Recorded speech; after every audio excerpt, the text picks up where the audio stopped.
1 বছর বকেয়া বেতন না পাওয়ার অভিযোগে গত বছর অক্টোবরে হঠাৎ বসুন্ধরা কিংস ছাড়েন ডিফেন্ডার তারিক কাজী। তার পথ ধরে এবার একই অভিযোগ তুলে কিংসের সঙ্গে চুক্তি বাতিল করলেন মিডফিল্ডার কিউবা মিচেল। নিজের ফেসবুক পেজে এই ঘোষণা দেন তিনি। নিজের ফেসবুক অ্যাকাউন্টে কিউবা লিখেন, আজ আমি বসুন্ধরা কিংসের সাথে আমার চুক্তি শেষ করার সিদ্ধান্ত নিয়েছি, যার প্রধান কারণ হল বকেয়া বেতন। এটিই ছিল আমার সিদ্ধান্তের পেছনে মূল কারণ। যদিও এখানে আমার সময় খুব সংক্ষিপ্ত ছিল, তবু এটি ছিল প্রভাবশালী।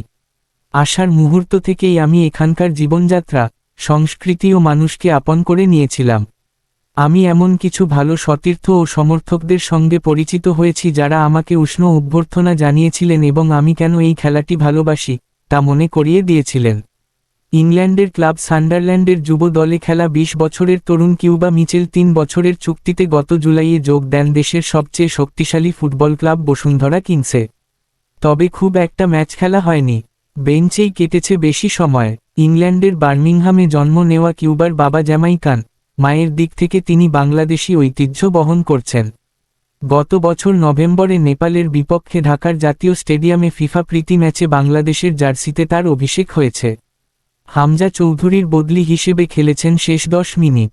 অন্যদিকে দীর্ঘ জল্পনা-কল্পনার অবসান হল অবশেষে। ব্রাজিলিয়ান ক্লাব সান্তোস আনুষ্ঠানিকভাবে নেইমারের সঙ্গে চুক্তি নবায়ন চূড়ান্ত করে। নতুন চুক্তি অনুযায়ী 2026 সালের 31শে ডিসেম্বর পর্যন্ত সান্তোসেই থাকছেন এই ব্রাজিলিয়ান তারকা। নেইমারের নতুন চুক্তির খবর নিশ্চিত করেছে ব্রাজিলিয়ান সংবাদমাধ্যম গ্লোবো। এই চুক্তিতে পৌঁছাতে কয়েক সপ্তাহ ধরে আলোচনা চলেছে দুই পক্ষের মধ্যে। সান্তোসে ফেরার পর এটি নেইমারের সঙ্গে করা তৃতীয় চুক্তি। এবারের চুক্তি 1 বছরের জন্য। ধন্যবাদ ভিডিওটা শেষ পর্যন্ত দেখার জন্য। লাইক, কমেন্ট আর শেয়ার করতে ভুলবেন না।